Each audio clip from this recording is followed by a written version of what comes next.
The Wildcat Creek system is draining water away from a large area of land, about 850 square miles, covering parts of 7 counties.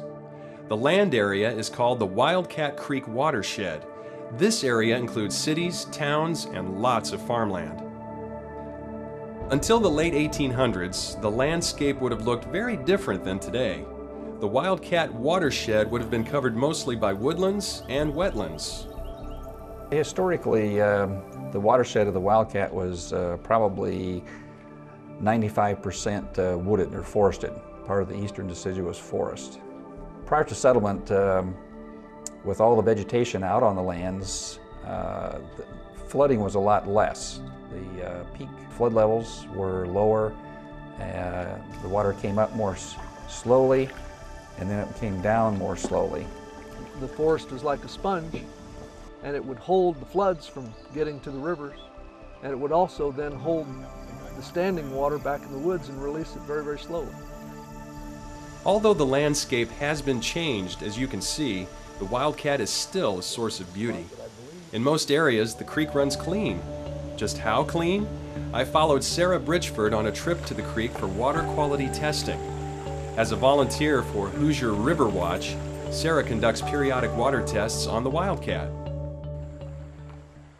I'm evaluating the water based on the physical characteristics of the site, the habitat, and this site has excellent habitat. Lots of vegetation on both sides of the stream.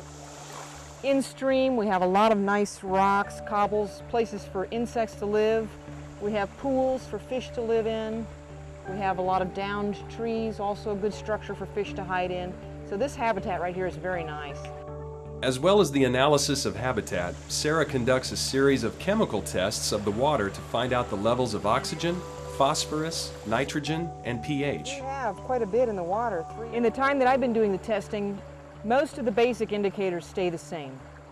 What happens is seasonally, we see a lot of differences in the water.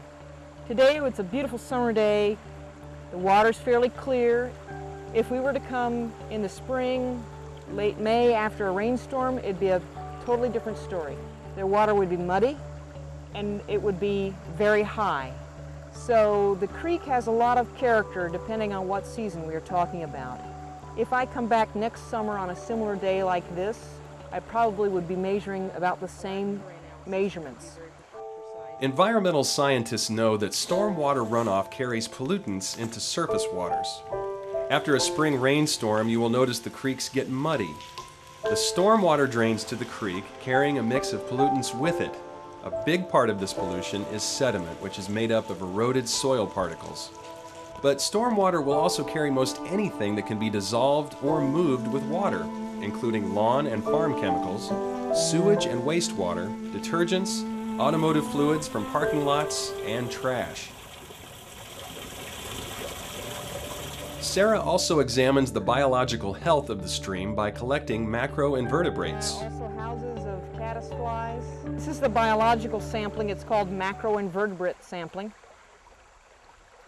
Typically it's done using a net of some kind. I'm going to use a square frame kick net, and I want to sample the bottom of the stream. So I'm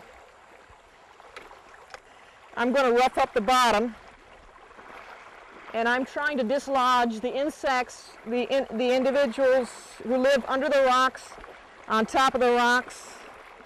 I'm dislodging them, scraping off the rocks. It shows a very healthy biological community right here. We have different families of macroinvertebrates, and not just the same thing over and over. We got variety, diversity, which is healthy, and we have lots of them. Things are very good at this site. If I went upstream into Kokomo or downstream toward Lafayette, I might find more urban impacts, and those will show up especially in the aquatic organism testing. The community will be less diverse. We'll have more types of insects that don't mind being in polluted water. All of these findings are recorded and sent to the Indiana Department of Natural Resources Hoosier River Watch program, where they are studied and kept for any citizen to view.